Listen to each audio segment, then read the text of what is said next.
my name is Laura. I work at Krezel Art Center, and it's my job to welcome groups like yours into our museum to see the art on view. And we're really sorry that you can't be in the galleries right now for special tours, but you can come on your own, and we hope that this video helps you learn a little bit more about what you can see. So this exhibition is called Artists as Influencers, Pathways in Glass, and it's all about glass. Now, when you think of glass, what's the first thing you think of? Maybe you think of a glass that you would drink out of. Maybe you would think of a vase. Would you ever think of something like this? You might be surprised that everything in this exhibition is all glass art, but it might not necessarily look like what you're used to seeing when you think of glass.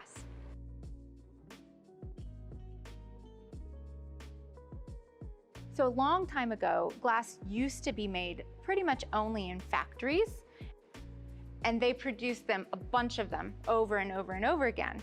They produced more than one.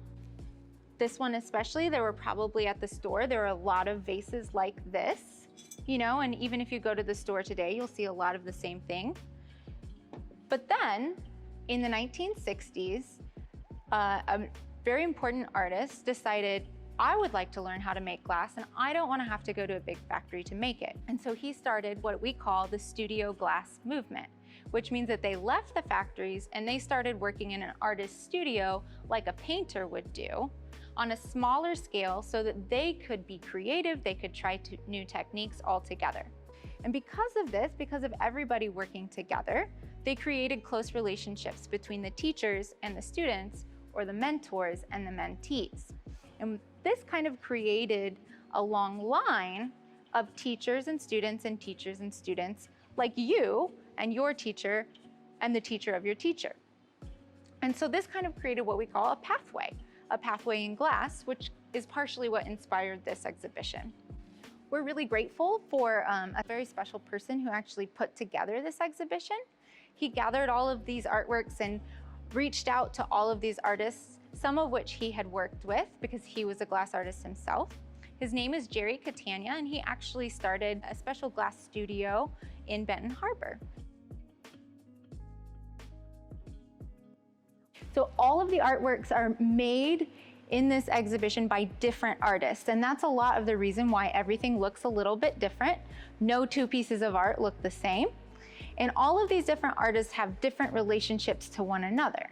So some of them have learned from each other, some of them have collaborated together, and some of them have really special relationships with one another called mentor-mentee relationships. And in glass, this is a really important relationship because often you need another person to help you work. So sometimes, like if you think about how big some of the artworks are, you need a second person to help you work on that, and sometimes an entire team of people to help you work on that. And I bet you're a little bit surprised that something like this is made of glass.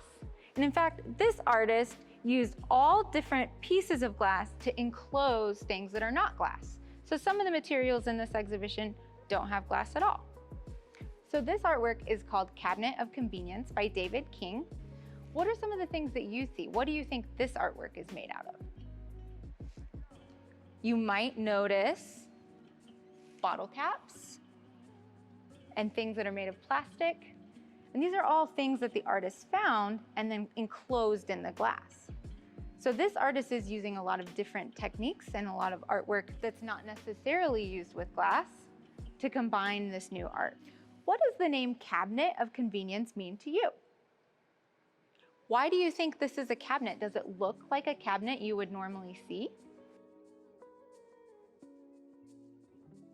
Hi everyone, my name is Emily McKenna, and I'm really excited to talk to you a little bit more about the process of glass making.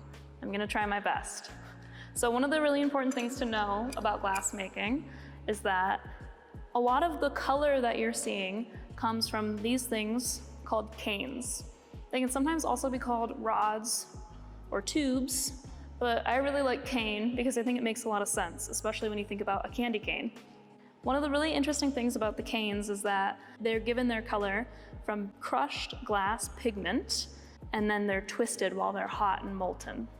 One of the ways that we get color is by attaching multiple canes together, heating them, and they adhere together into one long, big tube.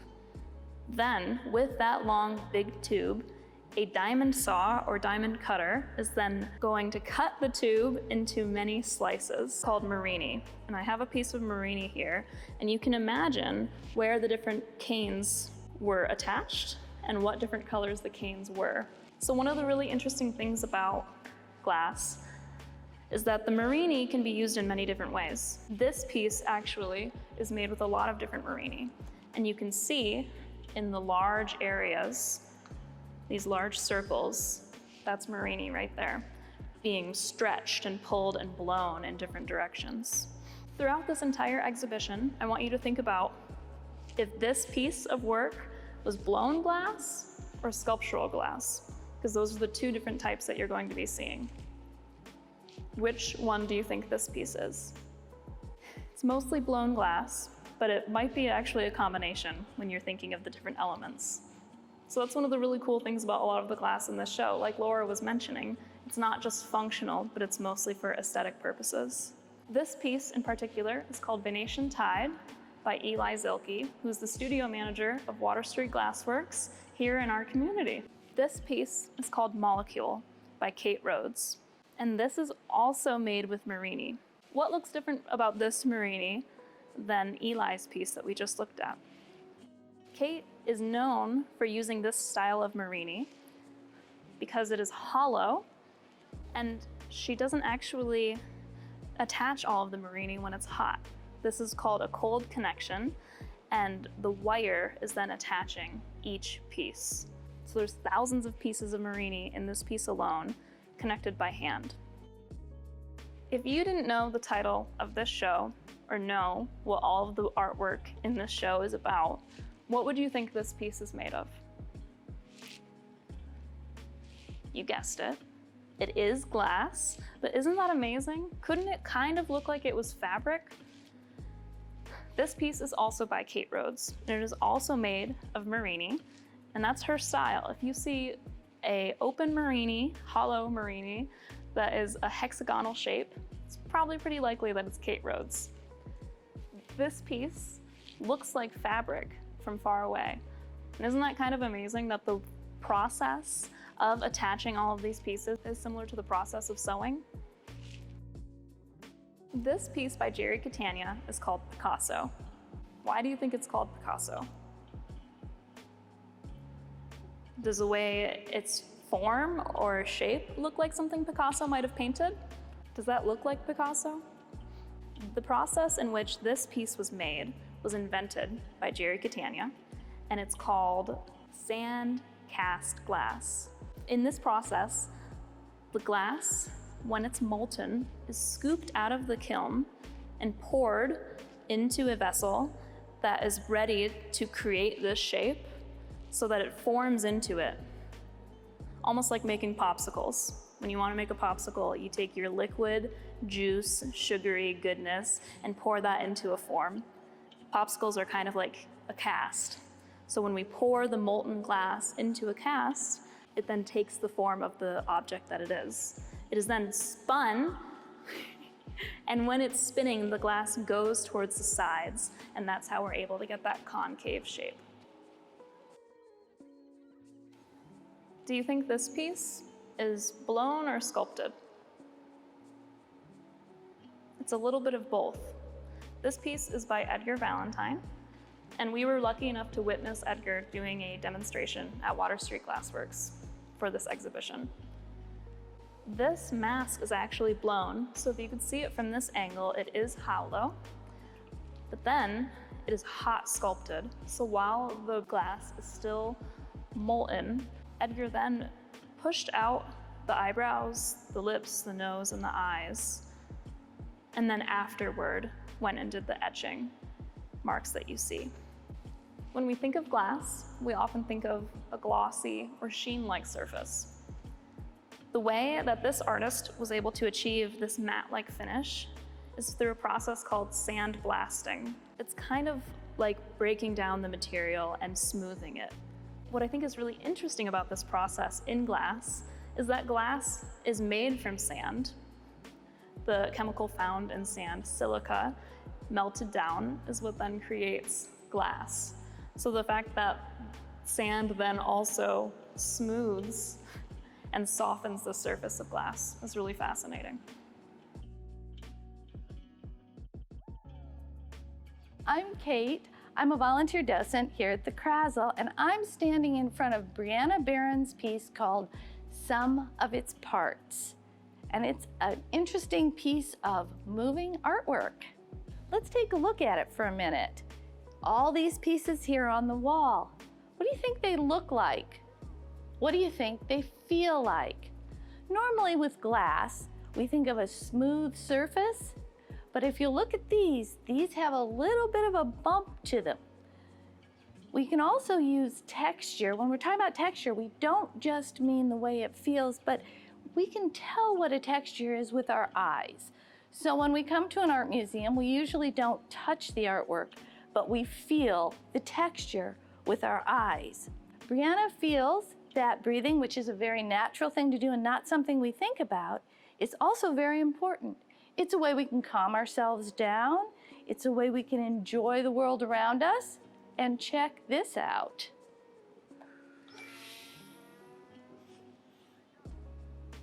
Kind of funny, huh? This piece actually moves. This is moving art, which is very exciting. When you come into the Krasl, you're actually able to step on these petals because this art can move. Now, how does glass move? It actually moves in a couple of ways. Before it's formed into a hard object like we see, it's a flowing object. When they're using glass, it's moving and it's got a living feel to it. Then when it becomes hard, what she does is cuts these. Now, if you were here and you could see a close-up of this, she drills tiny holes in all these pieces of glass and attaches it with an elastic band. And that elastic band, along with an elastic behind it, allow the piece to move. As though it's breathing. When you're looking at art, ask yourself, what do I think that feels like? What does that sound like?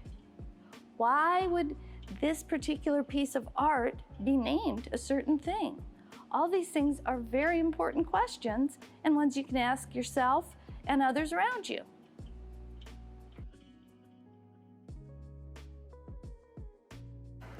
Hi, my name is Joanne, and I am a volunteer docent with the Krasl Art Center. And I am delighted to be able to show you some work by Jerry Catania. Now, before we get into too much on the specific work, just a word about Jerry. He developed the Water Street Glassworks in Benton Harbor. Before he ended up here, Jerry studied under Dale Chihuly in Washington State. Now, as we look at this piece, take a moment and kind of let your eyes do some roaming. Look at the top, move on down here. And I could tell you the name of the piece, but I'm curious, what would you call this piece of work? Well, Jerry named this work Perfume. As we're looking at this piece, we're going to talk about one of the concepts in art called space. Now, space is the area between and around objects.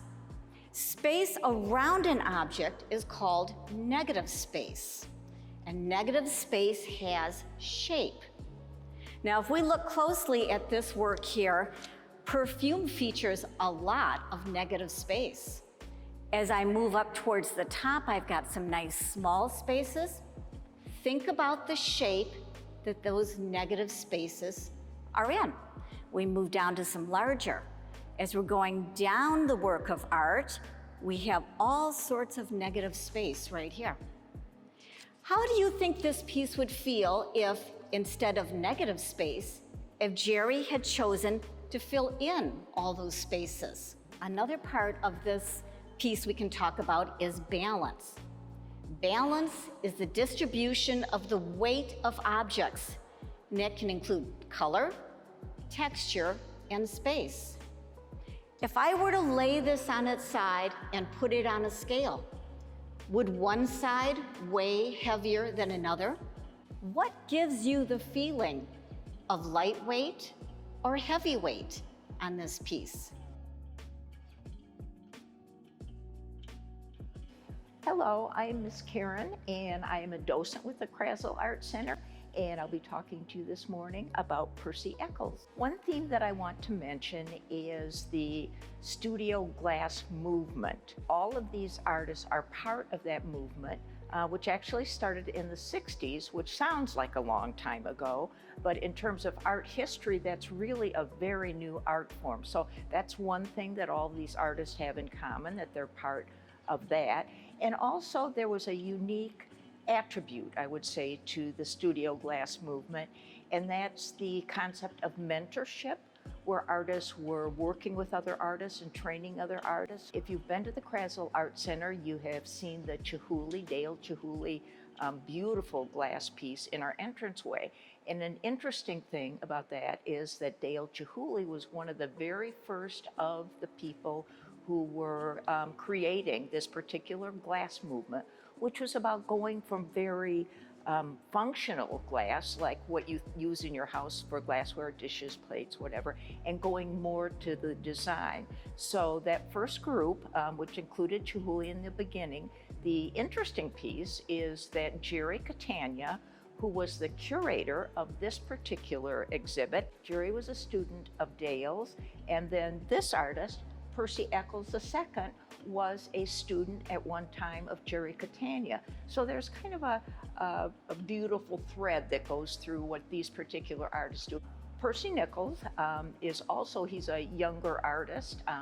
He didn't start glassblowing until about 2011, so that's within the last decade.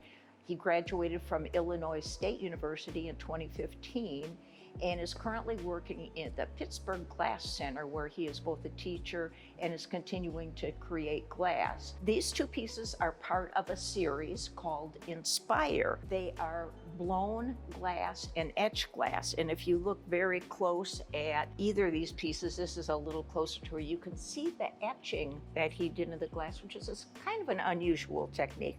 But both the color, you'll see the way the lines move, and the lines move around this.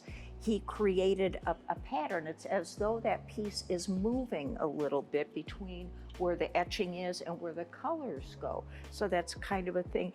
Percy called this his lung-blown glass, which is kind of an interesting thing, I think.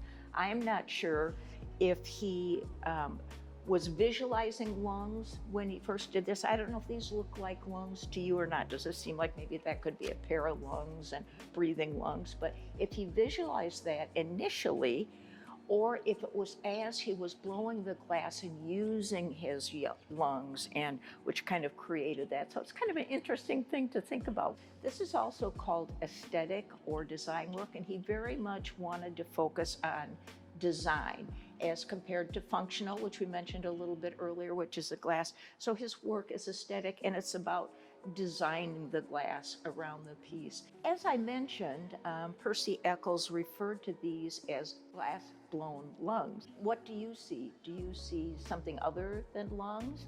And also he called these pieces Inspire. What do you think it was that inspired him? What was he thinking, feeling? What was he doing with the glass that made him think of the name Inspire for this series?